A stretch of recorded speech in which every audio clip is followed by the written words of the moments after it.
Price Lord, hallelujah.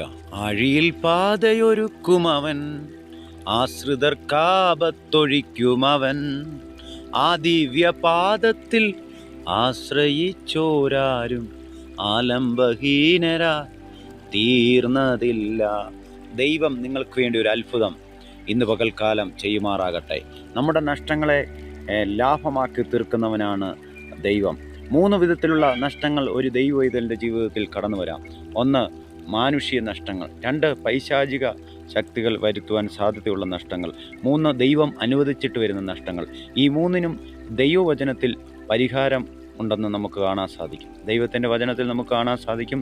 യോവേൽ പ്രവചനം അതിൻ്റെ 1-ാം അധ്യായം 4-ാം വാക്യത്തിൽ ഇങ്ങനെയാണ്: തുള്ളനും വെട്ടുക്കിളിയും പച്ചപ്പുഴുവും വിട്ടിലൊക്കെ തിന്ന് ശേഷിപ്പിച്ച സംവത്സരങ്ങൾ ദൈവം നമുക്ക് എന്ത് ചെയ്യും?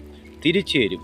അതിനുശേഷം യോവേൽ പ്രവചനം 2:28 പറയുന്നു, അതിനുശേഷം വന്ന സകല ജഡത്തിന്മേലും എൻ്റെ ആത്മാവിനെ പോരും. അപ്പോൾ തുള്ളനും വെട്ടുക്കിളിയും പച്ചപ്പുഴുവും വിട്ടിലും ഒക്കെ തിന്ന് ശേഷിപ്പിച്ച സംവത്സരങ്ങൾ ദൈവം നമുക്ക് തിരിച്ചു തരും. ഹല്ലേലൂയ, സ്തോത്രം. ദൈവത്തിൻ്റെ വചനം പറയുന്നു, ലൂക്കോസിന് സുവിശേഷം 19-ാം അധ്യായം അതിൻ്റെ 1 മുതൽ 10 വരെയും 19-ാം അധ്യായം 8-ാം വാക്യത്തിൽ സക്കായി ഇങ്ങനെയാണ് യേശുവിനോട് പറഞ്ഞത്. സക്കായി മാനസാന്തരത്തിന് ശേഷം, കർത്താവേ, എനിക്കുള്ളതിൽ പകുതി ഞാൻ ദരിദ്രർക്ക് കൊടുക്കുന്നുണ്ട്. ആരോടെങ്കിലും ഞാൻ വല്ലതും ചതിവായി വാങ്ങിയിട്ടുണ്ടെങ്കിൽ ഞാൻ 4 ഇരട്ടി തിരിച്ചു കൊടുക്കാമെന്ന് പറഞ്ഞു. അതിൻ്റെ അർത്ഥം മാനുഷിക നഷ്ടങ്ങൾ ദൈവം നിങ്ങൾക്ക് 4 ഇരട്ടി തിരിച്ചു തരും. സദൃശിവാക്യം 6-ാം അധ്യായം 30-31 വാക്യത്തിൽ ഒരു വീട്ടിലൊരു കള്ളൻ കയറിയാൽ അവൻ എന്ത് ചെയ്യണം? 7 ഇരട്ടി തിരിച്ചു കൊടുക്കണമെന്ന് പറഞ്ഞു. അതിൻ്റെ അർത്ഥം പിശാച് കള്ളനാണ്. പിശാച് നിങ്ങളുടെ ജീവിതത്തിൽ എന്തെങ്കിലും നഷ്ടപ്പെടുത്തിയാൽ അത് ദൈവം 7 ഇരട്ടിയായിട്ട് തിരിച്ചു തരും.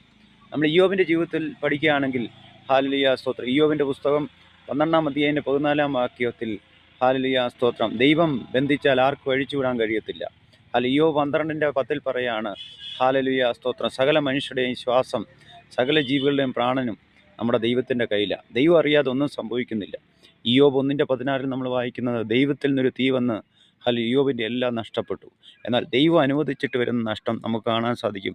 ഇയ്യോബിൻ്റെ പുസ്തകം 42-ാം അധ്യായത്തിൽ നമുക്ക് കാണാൻ സാധിക്കും, ഇയ്യോബിന് നഷ്ടപ്പെട്ട എല്ലാം ദൈവം ഇരട്ടിയായിട്ട് തിരിച്ചു കൊടുത്തു. അപ്പോൾ ഒന്നാമതായിട്ട്, ഹല്ലേലൂയ, സ്തോത്രം, മാനുഷിക നഷ്ടം ദൈവം 4 ഇരട്ടി തിരിച്ചു തരും. ഹല്ലേലൂയ, പിശാച് വരുത്തുന്ന നഷ്ടങ്ങൾ 7 ഇരട്ടിയായിട്ട് തിരിച്ചു തരും. പിന്നീട് മൂന്നാമതായിട്ട്, ദൈവം അനുവദിച്ചിട്ട് വരുന്ന നഷ്ടങ്ങൾ അത് ദൈവം 2 ഇരട്ടിയായിട്ട് തിരിച്ചു തരും. നമ്മുടെ ജീവിതത്തിൽ ഹല്ലേലൂയ നഷ്ടങ്ങൾ പിശാച് വരുത്തുന്നതാണെങ്കിൽ ദൈവം നമ്മുടെ ജീവിതത്തിൽ ലാഭം വരുത്തുന്നവനാണ് നമ്മുടെ കർത്താവ്. നിങ്ങളുടെ ജീവിതത്തിൽ ഏതെങ്കിലും മേഖലയിൽ ഹല്ലേലൂയ നഷ്ടങ്ങൾ വന്നിട്ടുണ്ടെങ്കിൽ അത് തിരിച്ചു തരുന്ന വർഷമായി, ദിവസമായി, ഈ ദിവസം